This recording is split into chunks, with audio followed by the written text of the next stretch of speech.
לא לפחד, השם אלוקיך הולך איתך. עם ישראל לא מפחד, השם אלוקינו השם אחד. Bonjour à tous et bienvenue dans votre émission du vendredi. J'espère que la fête de Pessah s'est bien passée. Voilà, nous avons fini la possibilité de sortir d'Égypte. Nous avons ouvert la mer Rouge. Nous nous retrouvons maintenant dans le désert et nous sommes dans le décompte des 49 jours avant de pouvoir arriver à cette magnifique fête de Shavuot. Alors bien sûr, il y a quelques étapes entre les deux. Nous aurons Pessah Sheni qui sera dans quelques semaines, suivi de Lag BaOmer, avant de pouvoir véritablement arriver à ce qu'on appelle la fête de Shavuot, le don de la Torah. Alors avant de commencer, nous sommes ce matin avec le Rav Yonatan Halimi, avec qui nous allons voir cette histoire de Rabbi Shalom Dovber de Lubavitch, qui va visiter un jour une galerie d'art et qui va se pencher plus particulièrement sur 3 peintures qu'il va analyser très profondément. Alors grâce au Rav Yonatan Halimi ce matin, il va nous faire découvrir quel enseignement le Rabbi nous a donc légué à ce moment-là, lorsque ces 3 peintures vont le toucher. Alors nous sommes donc ce matin avec le Rav Yonatan Halimi, nous écoutons cela attentivement. Shalom Uvracha, le Rabbi Shalom Dovber, qu'on nommait le Rabbi Rachab. Il s'est retrouvé dans une galerie d'art, où là-bas, il y avait de très belles et grandes peintures, exactement 3. Il a commencé à les regarder, contempler. D'ailleurs, grand monde était présent ce jour-là. La première toile représentait un champ de guerre, une horreur.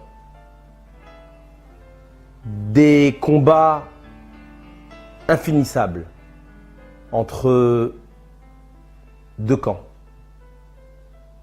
La panique, des corps blessés, des membres disloqués, bref, tout ce qui peut être mauvais dans une guerre. La deuxième peinture représentait un champ fabuleux. Cette toile était colorée d'une façon extraordinaire. Un champ de culture, un beau soleil, des beaux arbres. S'y trouvait d'ailleurs sur une des tiges d'un des arbres un oiseau posé. Cette peinture donnait un sentiment de confiance, de calme, de sérénité. La troisième toile représentait un jugement très particulier, avec un tribunal antique, sévère, où là-bas, le procureur,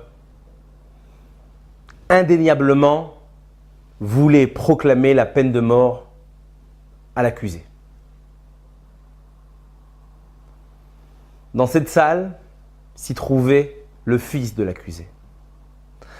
Avec acharnement, avec dévotion, avec détermination, le fils faisait tout pour clamer l'innocence de son père. Et le père, dans ce moment, était pris, en fin de compte, par 2 expressions. La première était une peur de ce qui se passait, de ce qui allait éventuellement se passer. Mais également un plaisir et une profonde satisfaction de voir avec quelle force, avec quelle audace, avec quel argument son fils prenait sa défense. L'enseignement qui a été amené lors de cette visite de la part du Rabbi Rachab, les enseignements sont les suivants. Concernant la première toile, cet horrible combat, cette fameuse guerre, là-bas, nous voulons parler de la vie, du quotidien de l'homme. Du quotidien qui est entremêlé par deux camps dans notre fort intérieur. L'âme animale qui est portée sur la matérialité, les désirs, les passions, les envies. L'âme divine qui est portée vers la moralité, la spiritualité, qui n'est là uniquement pour révéler qu'elle est une partie véritable de Dieu et voulant à tout prix faire en sorte que cette clarté, cette source, cette lumière de l'âme divine puisse imprégner à la fois la pensée, la parole et l'action de l'homme. Mais il y a un combat, il y a une véritable guerre, car il y a deux camps. Dans cette histoire, on veut nous rappeler et on veut nous dire qu'il faut être conscient qu'il y a deux camps, qu'il faut être au courant qu'il y a une guerre. Et par cela, alors, c'est inévitable. C'est même, on va dire, simple d'arriver au bout, je dirais pas de nos peines, mais au bout d'une victoire qui est la plus grande victoire d'ailleurs pour un homme, d'enlever ses impulsions négatives, de rejeter, d'extirper. Là est l'homme. Là se définit l'homme.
Retrouvez-nous sur radiojudaïka.be.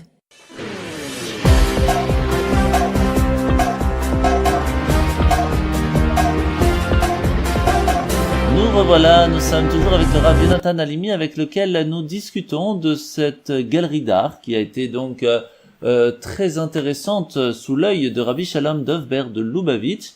Et écoutons maintenant cette deuxième peinture. Pour la deuxième toile, le deuxième tableau, alors on a parlé d'un chant merveilleux, extraordinaire, une toile romantique.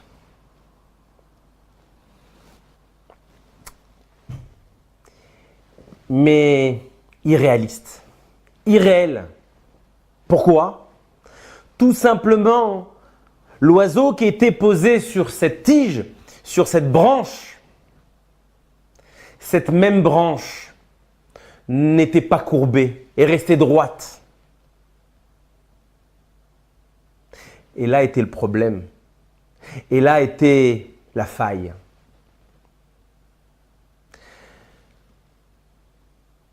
On peut penser à Dieu, on peut parler de Dieu, on peut agir quelquefois pour Dieu. Mais ça reste dans un petit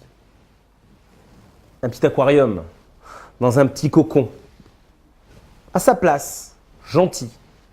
Pas trop, pas moins, ce qu'il faut. Mais il manque l'essentiel. Il manque l'attachement réel et authentique et véritable à Dieu. Quel est cet attachement authentique ? Elle ne passe et elle ne peut que passer uniquement par la soumission à Dieu, par une abstraction de son ego, par le fait justement de s'annuler à la présence de Dieu dans tout ce qui nous entoure d'ailleurs, car là est la Torah. Torah qui vient du mot Hora'a, qui vient nous dire enseigner. Enseigner pas uniquement pour apprendre et savoir, mais enseigner pour que ce qu'on a pu voir, ce qu'on a pu comprendre, on peut le redistribuer, on peut le redonner. Mais cela ne se fait à partir du moment où l'homme n'est pas justement limité, n'est pas dans l'étroitesse de sa petite personnalité, mais bien au contraire, est totalement attaché à Dieu d'une façon totale. Et là, les choses sont beaucoup plus, et même véritablement, réalistes. La troisième toile, on avait parlé du fameux tribunal, dur, sévère, méchant, ce procureur qui était prêt à tout faire. En fin de compte, on est en train de nous rappeler une accusation. On est en train de nous définir qu'est-ce une accusation qui peut être portée sur un homme d'une façon morale, d'une façon spirituelle et physique. Et là, cette accusation ne lâche pas. Elle tourne, elle est au-dessus. L'homme n'est pas serein. L'homme n'est pas tranquille. Il est dérangé. on avait dit qu'il y avait un fils. Le fils, c'est le fruit du Père. C'est l'essence du Père. Quel est le fruit d'un juif? Quelle est son essence? C'est à partir du moment où il accomplit une mitzvah. Il accomplit une action pour Dieu, pour le nom de Dieu. Cette mitzvah-là, elle est éternelle. Cette mitzvah-là, elle est irréprochable. C'est son fruit. Cette mitzvah-là, elle va venir et elle va porter témoignage afin de défendre cet homme et de pouvoir le libérer de ses tracas et lui donner la possibilité d'être victorieux face à son épreuve ou à ses obstacles. Voilà ce que le Rabbi Shalom Dovber nous a appris dans cette simple visite d'une galerie d'art où se posaient 3 peintures, 3 toiles. Mais là est toute la grandeur. La grandeur de nous rappeler, tout simplement, que dans chaque chose qu'on regarde, qu'on voit, qu'on observe, là-bas se trouve la volonté de Dieu. La volonté de Dieu dans le sens où il y a un enseignement à tirer. À partir du moment où on tire un enseignement dans chaque chose, on révèle la divinité qu'il y a dans la chose. On la libère. Et on en fait une moralité. On en fait un bon comportement. On en fait des actes éternels qui, par ce fait, nous donnera la possibilité d'arriver à se dire, en tant qu'homme, en tant qu'être humain, il n'y a rien d'autre que la volonté de Dieu. Merci beaucoup Rav Yonatan Halimi, avec lequel nous avons été ce matin très intéressés par ces 3 peintures dont nous avons discuté, et on remercie bien sûr TorahDeVie.fr et le Rav Raphaël Halimi.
Nous sommes toujours sur Radio Judaïka 90.2 FM et nous allons être ce matin avec le Rav Yossi Ayash qui va nous expliquer toutes ces lois assez spécifiques pendant ce temps du Homer, comme par exemple on ne peut pas se couper les cheveux, etc. C'est ce que nous allons entendre et comprendre tout de suite avec le Rav Yossi Ayash.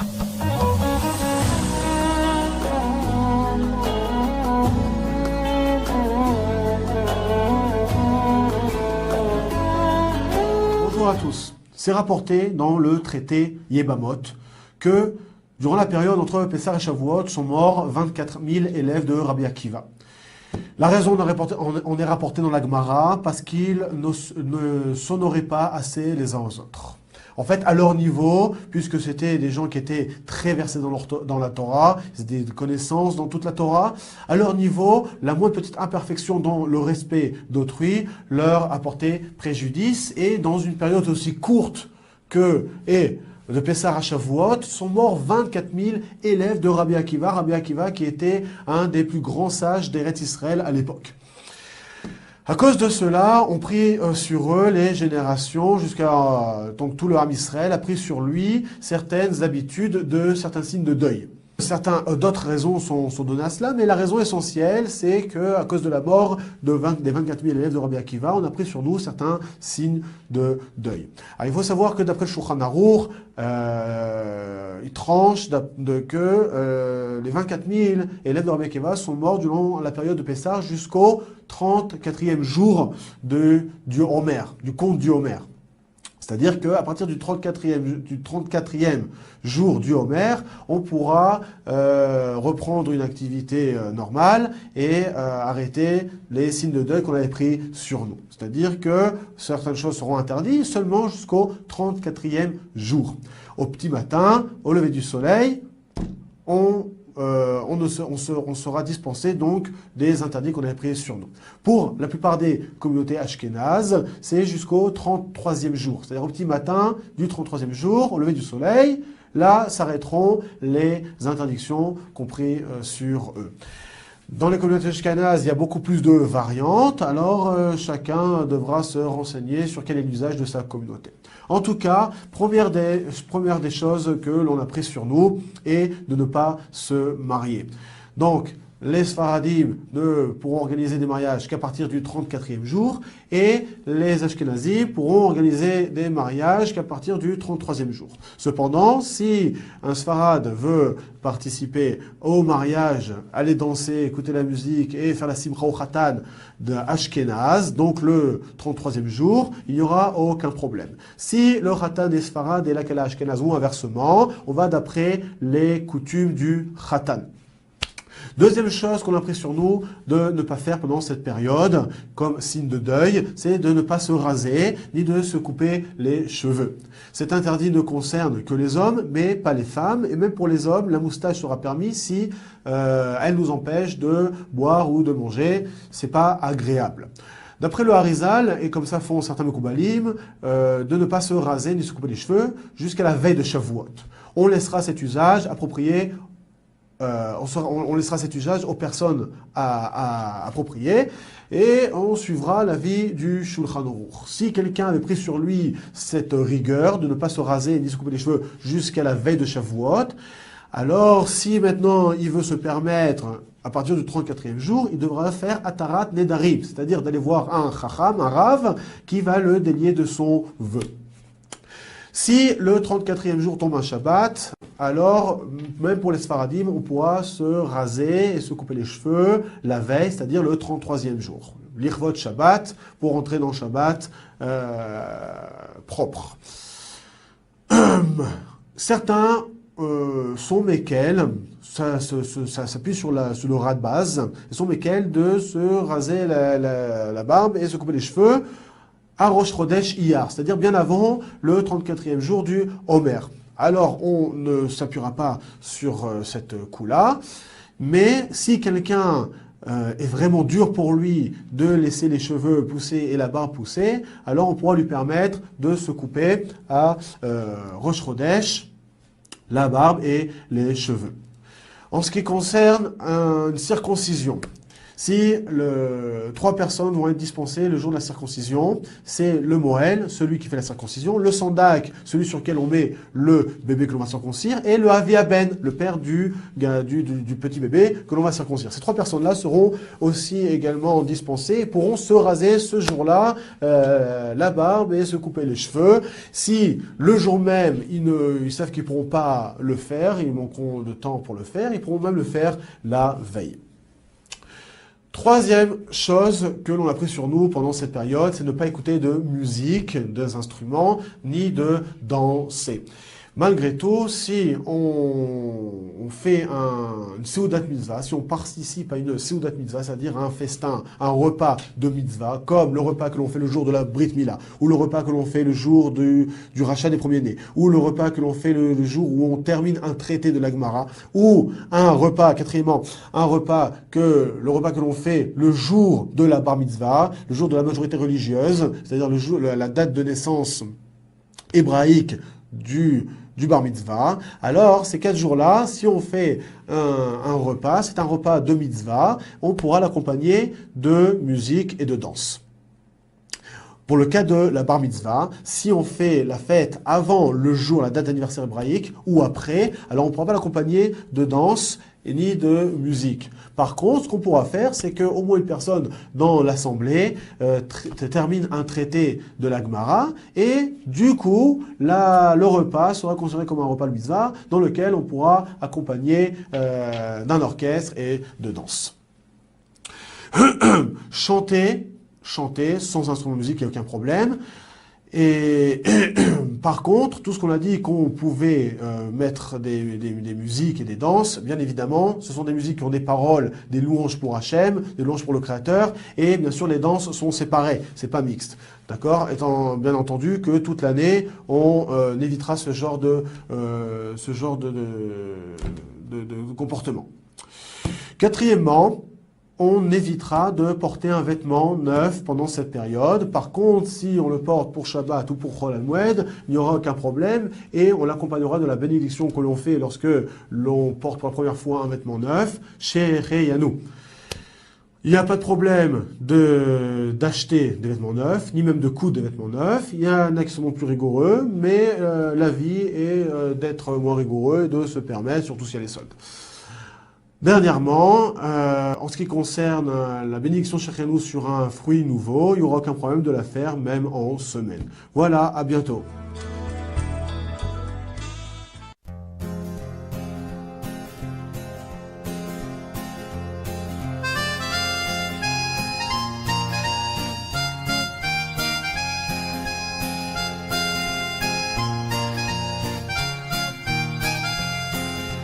Wo soll man sorgen, was wird sein morgen, als der Schenker will uns borgen. Es mag doch sein, Bronfen oder Wein, ein Mirakel, Schikarein.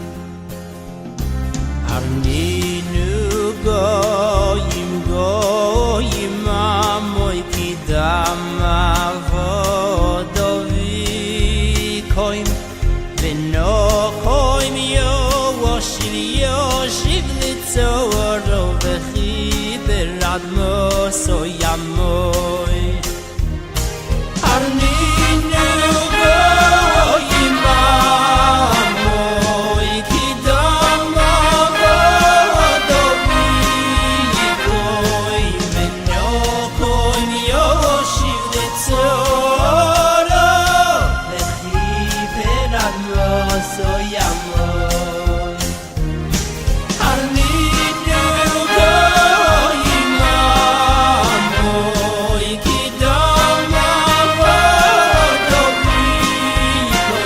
goy Menyo koin yoshiv letzoro Lechi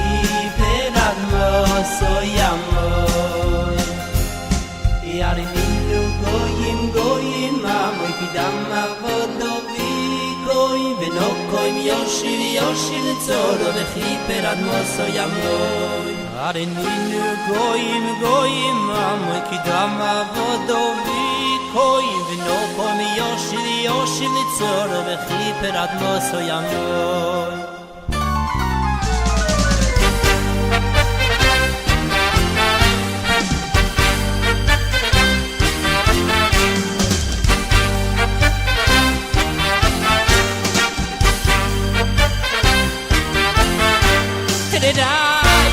yoshiv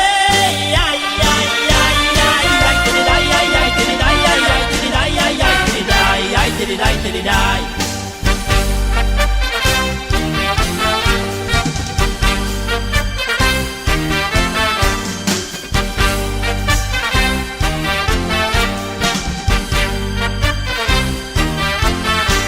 Arninu goyim amoy Kidam avodovi goy Veno koim yoshiv letzoro Lechi per admoso yamoy Arninu goyim amoy Kidam avodovi goy Veno koim yoshiv letzoro Lechi per admoso yamoy Arninu goyim amoy Kidam avodovi goy Veno koim yoshiv letzoro Lechi per admoso yamoy Arninu goyim amoy Kidam avodovi goy Veno koim yoshiv letzoro Lechi per admoso yamoy Arninu goyim amoy Kidam avodovi goy Veno koim yoshiv letzoro Lechi per admoso yamoy Arninu goyim amoy Kidam avodovi goy Veno koim yoshiv letzoro Lechi per admoso yamoy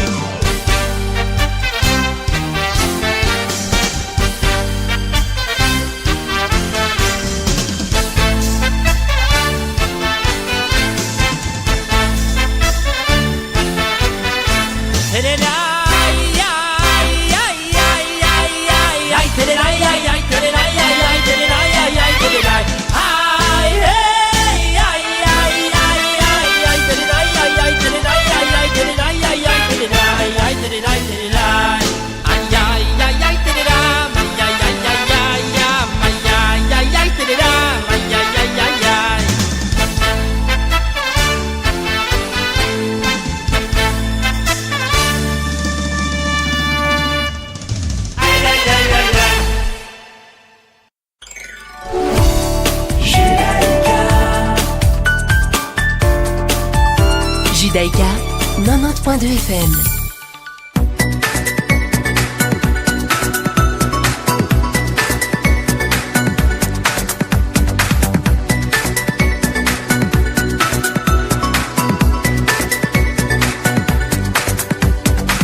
Nous revoilà dans Radio Judaïka. Nous sommes ce matin dans la parashat Achar Emot et nous allons la voir en bref. Alors, à la suite du décès de Nadav et Avihu, les enfants de Aaron à Cohen, dans la parashat Shemini, Dieu nous met en garde contre toute entrée intempestive dans le sanctuaire. C'est alors que seul le Cohen Gadol, le grand prêtre, pourra alors, une fois par an, le jour de Yom Kippour, pénétrer dans le Saint des Saints pour y offrir les encens.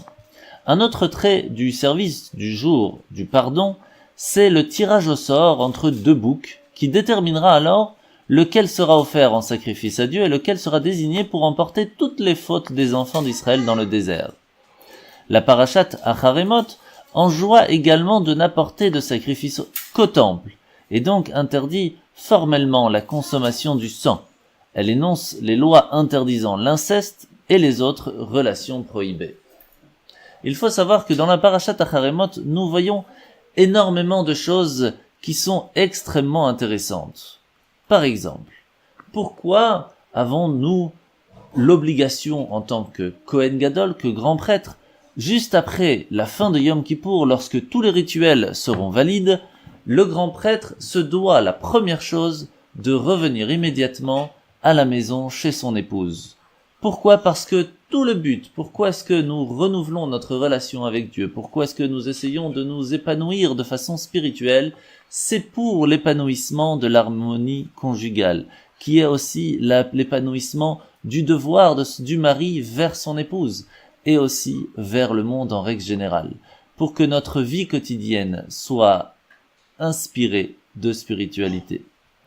Une autre chose, on sait que le grand prêtre devait revêtir des vêtements particuliers en simple lin avant d'entrer dans le Saint des Saints, et se devait de ne les utiliser qu'une seule fois, il ne pouvait pas les utiliser l'année d'après. Pourquoi ? Tout simplement parce que chaque année, à partir du moment où nous avons fini la fête de Yom Kippour, où nous avons réussi à nous faire pardonner, on ne peut revenir l'année d'après avec les mêmes habits comme si rien n'avait changé. Autre chose, nous comprenons aussi que le jour de Yom Kippour nous élève à un lien intrinsèque entre nous et Dieu. Ce qui fait que nous ne sommes pas seulement en train d'essayer de nous faire pardonner, nous nous élevons au-dessus de nos fautes pour retrouver le lien que nous avons avec Dieu. Offrir des sacrifices pourrait être à l'encontre du respect de la Torah vouée aux animaux, alors qu'il est interdit de leur faire du mal pour rien. Et pourtant, de la même façon, nous pourrions penser que le temps que nous mettions à faire la prière le matin, l'après-midi et le soir pourrait être du temps perdu. Mais en fait, c'est ça que Dieu attend de nous. Prendre du temps pour lui, parce qu'il nous l'a demandé, rien de plus. Et c'est par cela que nous pourrons en fin de compte obtenir la vie, pénétrer de vitalité tous les petits moments de notre vie, et c'est ainsi aussi que nous devons donner à notre enfant un endroit de spiritualité, de bonté et d'agréable.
ריבונו של עולם, ריבונו של עולם, du bist doch unsere Vater, und wir seien deine Kinder.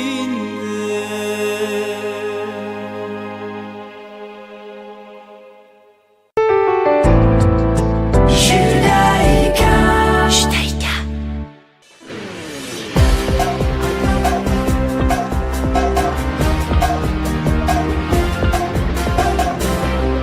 Nous revoilà sur Radio Judaïka. Je vous invite à poser la question qu'est-ce que le Homer aujourd'hui? Qu'est-ce que ça a été le Homer? Et c'est ce que nous allons entendre avec ce micro-Torah qui s'est fait dans la ville de Paris. Très intéressant, je vous propose d'écouter. Bonjour, alors aujourd'hui je vais vous poser la question suivante. Nous sommes actuellement dans la période du Homer. Mais le Homer, c'est quoi?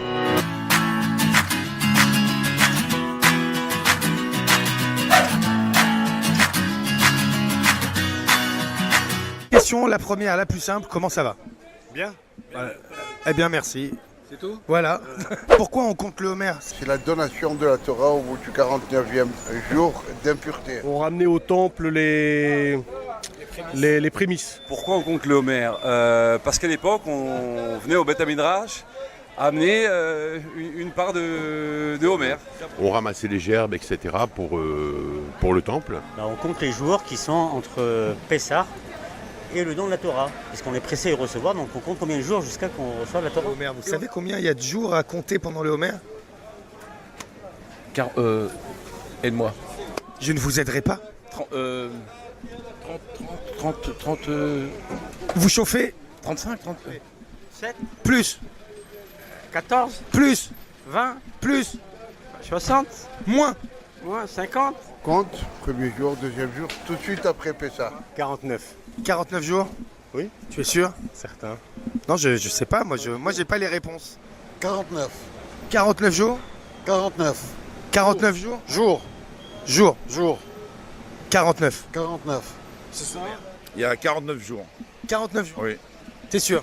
Ah bah oui. Parce que la 50e, si on serait passé au 50e jour, là ça aurait été grave pour le peuple d'Israël. Donc on s'arrêtait avant, au prochain. Au 49e degré d'impureté. Exactement. Jour et nuit, quoi. Ah, jour et nuit. Ça change tout. Oui, mais dans mon esprit, jour, c'est le jour et la nuit, parce que vous savez que le jour commence la nuit. Vous m'avez embrouillé la tête. Qu'est-ce qu'on fait pendant cette période de Homer? Ou qu'est-ce qu'on n'a pas le droit de faire? Écouter de la musique, se marier, les réjouissances. Bon, et toi, qu'est-ce que tu en penses du Homer? Ok, d'accord, j'avoue, c'est lourd. Trentaine, je crois, quarantaine. כמה ישומים בעומר? 20, 30? 49, 49 exactement. Très bien, mais vous avez triché. Non, j'ai pas triché. Il n'y a rien à gagner. Hein, Combien de points? Alors, un premier point. Le Homer, est-ce que vous savez? À peu près, moi je compte jusqu'au 33. Le reste, c'est pas mon problème. Après, ça vous regarde plus. Non, parce que les 33, après, qu'est-ce qu'il y a? Vous le savez. Après, il y a 34. Parce que c'est marqué Sheva Shabbatot Mimot Yena dans la Torah.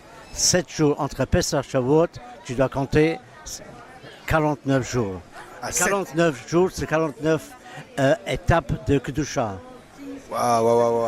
Est-ce que tu sais combien il y a de jours pendant le Homer? 30. Pourquoi pas? 30? Non, 45. 45.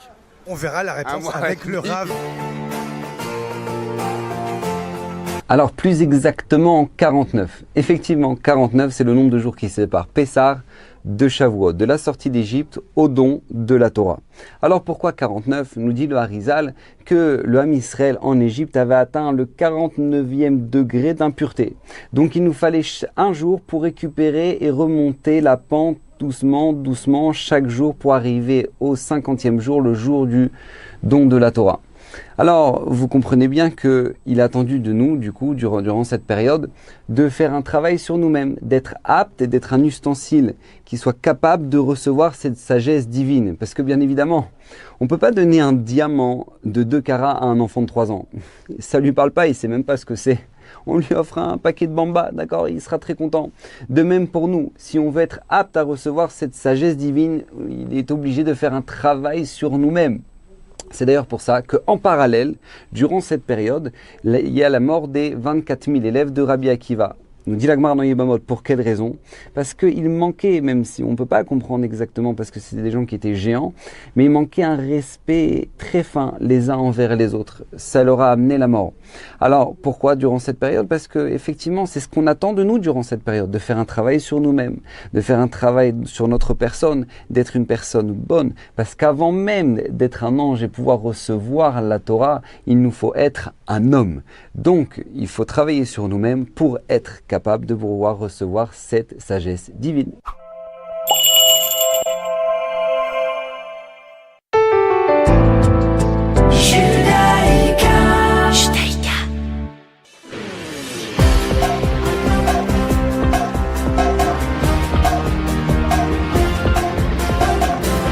Et bien voilà, c'est ainsi que finit notre émission ce matin. Je vous rappelle que nous sommes Shabbat Acharei, que ce soir nous allumerons les bougies à 20h48, que Shabbat se finira à 22h07. Je vous rappelle aussi que ce Shabbat nous serons le Shabbat Mevachim, le Shabbat qui bénira le mois prochain, et Rosh Chodesh sera dimanche et lundi, le Rosh Chodesh du mois de Iyar. N'oubliez pas non plus qu'à partir de ce Shabbat, nous lirons le premier chapitre de Pirkei Avot, des Maximes des Pères, qui vont nous enseigner comment se comporter en tant que juif, quelle est la meilleure façon, et pour cela, écoutons alors les conseils de nos sages. Je vous souhaite de passer un très bon Shabbat, et à la semaine prochaine. Shabbat Shalom. עם ישראל, לא לפחד, השם אלוקיך הולך איתך. עם ישראל, לא מפחד, השם אלוקינו השם אחד.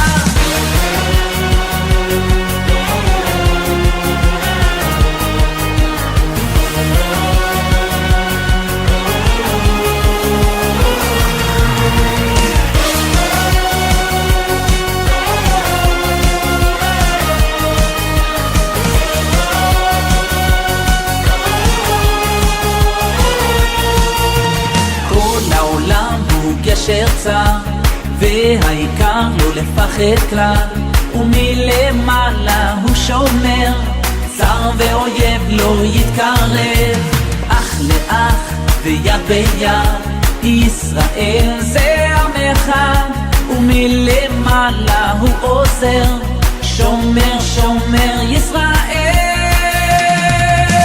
עם ישראל לא לפחד, השם אלוקיך הולך איתך. עם ישראל לא מפחד, השם אלוקינו השם אחד. עם ישראל לא לפחד, השם אלוקיך הולך איתך.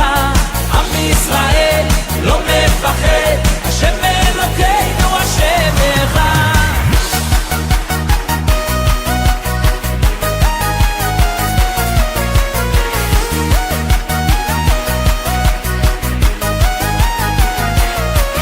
כל העולם הוא גשר צר, והעיקר לא לפחד כלל, ומלמעלה הוא שומר, צר ואויב לא יתקרב, אח לאח ויד ביד, ישראל זה עם אחד, ומלמעלה הוא עוזר, שומר שומר ישראל.